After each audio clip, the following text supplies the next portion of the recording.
We've got time to take one more question. Now, we had a lot of questions on this issue, and it's from Corinne Lowe, please. Yeah, Britain has promised nearly £1 billion of aid over 3 years to India. Can we afford this in the current climate of cutbacks? There's been a lot of questions about whether we should go on funding aid to India. Nigel Farage. Well, we're giving £50 million a day to the European Union, and on top of that, we now have and that budget is due to go up by 60% in the next 2 years. And at the same time... Do you answer every question in terms of Europe? Even a question that's asked about India? It's interesting, David.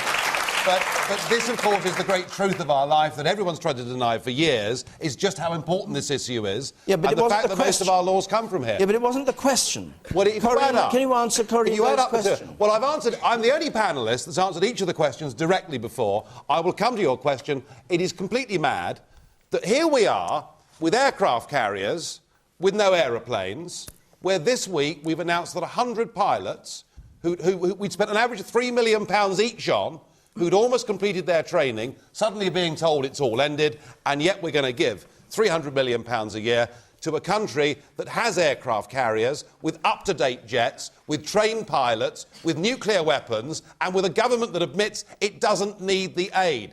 We are pouring too much money away. Victoria Barnsley. Well, as a percentage of GDP, you can probably tell me, Vince, how much do we actually spend on overseas aid? I mean, it is it's rising to something like less than 1%. Exactly, it's very small. I agree. I think there's an issue. We have to review all the time where that is best spent. I mean, there are, at the moment, for instance, after the incredible floods that there have been everywhere, there are probably other places we should also be spending. But, it's a very small amount of money. It needs to be constantly reviewed, but I would hate to see it cut back. But India is the question, Vince Cable. Should it go to India, which, as Nigel Farage says, yes, I would is defend a hugely growing economy, I would defend what we're doing. The easiest thing for the government to have done in its aid budget would be, in the face of all the cuts, to have said, charity begins at home, let's stop giving money to foreigners. We'd probably got a big round of applause from a lot of people. But we stuck to our guns and argued that actually the aid programme that we have, which is quite modest but valuable and is targeted on some of the poorest people in the world, is something we want to keep. But when you say the poorest people, India is... Yes, India is also a subcontinent. But they don't want the money, Vince. No. The government doesn't want the money. Well, because the money that we do channel through our aid programme does not go to the central government of India. It goes into specific projects in some of the poorest parts of the world. India is a vast country, I know it very well. And there are parts of India that are highly developed. And there are other parts that are the poorest parts of the world, poorer than parts of Africa. And the money is channeled very often into non-government organisations helping those people, and it's helping with real development. But if India's growing at over 8% a year, when we're growing at 0, don't they have the resources to do that? No, they don't. No, they don't. They've got aircraft carriers and planes, things we haven't got.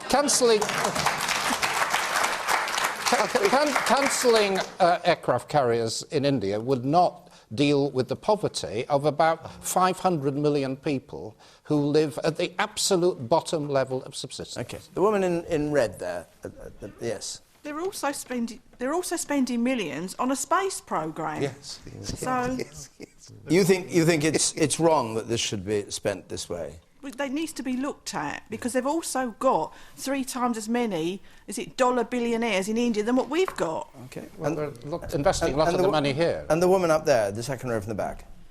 This is to Vince Cable. What about the poor people here? What about the disenfranchised here? What about spending some money here? Well, we are, and we should. No, you're not. We are, and we should. No, you're not spending money here. You're giving billions away in foreign aid. You're not spending money here. You want to wake up and smell the coffee. There's lots of poor people here. Well, absolutely, and absolutely right. One of the first things this government did when we came in was to protect the basic state pension. It had been abandoned for many years, and we've now linked it to earnings. That is the most vulnerable section of the community, the elderly, Their pensions are now protected. That was our top priority. The fact that we look after them does not mean to say we should walk away from hundreds of millions of people overseas who are far poorer than anyone in this country As is ever Nigel likely Farage to. pointed out, they've got a space programme. How much are they spending on that? Well, not large sums in relation to They must be poverty spending millions on a requirements of the space country. programme, and you're still giving them money. You're disingenuous and pretentious. No, sorry. not at all. Yvette Cooper. I was just about to come to Vince's defence on this, because I think that I think it is a problem that people who are on low income in this country are being hit by the VAT increase. So I think that is a serious problem. But I do also think that £1 billion redirected would answer the lady's problems. Well, I think the government is right to keep what are limited commitments, in fact, on overseas aid. Why? Because I think the overseas aid, it is still less than a percentage of GDP, even with if all of the targets are met. I think we do have a moral responsibility to care about deep poverty and the kinds of extreme poverty that cannot just it's not just the difficulties that it causes for families and the sort of suffering that it happens across the world, but it's also the impact that it can have on conflict, on areas where you But have in severe India, poverty. the question was There are about also India, problems and about conflict £1 spending billion as well. over 3 years, redirected as the lady at the back there wanted, would surely do more to help youth unemployment in this country, for instance. Well, I think we should continue to support youth unemployment in this country. I think we should be doing more to support youth unemployment in the country. But I don't think we should. I don't think we should be. The money if they've got a space programme. What I don't think we should do is to cut money from the very poorest people in the world in order to do You're not so. answering my I do think there is an question. issue As usual, about you're making sure that politician. you're spending it in the right countries and in the right way. And it's right that the government should make sure it's not giving money to foreign governments who have resources, but is supporting the very poorest people in the world. Well, I'm not sure that Vince has made as big a claim as he could have done, because as I understand it, this government, for the first time, has accepted a target of percentage of GDP in overseas aid, which the United Nations and goodness knows who have claimed as an aspiration. Actually, this government has committed itself to it, which I think is the first time, and amongst very few other countries. Now, of course you can say, let's have it all at home, if that's the sort of country you want to be. But we have always taken a view that there is an aid crisis across many parts of the world, as Yvette has said. I know India quite well. The standards of living of large numbers, hundreds of millions of Indians, is indescribably awful. And I hope that Britain, a rich country, is not just going to say, well, let us have a big society at home where charity plays a significant role and we look after the less privileged. We will actually remain a world power, and we will remember that once this was part of the British Empire, and we have obligations and responsibilities today. Okay. As always, there are a lot of hands up. I'm afraid there's nothing I can do about it, because I'm sorry to all of you. Apologies, our hour is over. It's always a pity. We could have 1.5 hours, I think.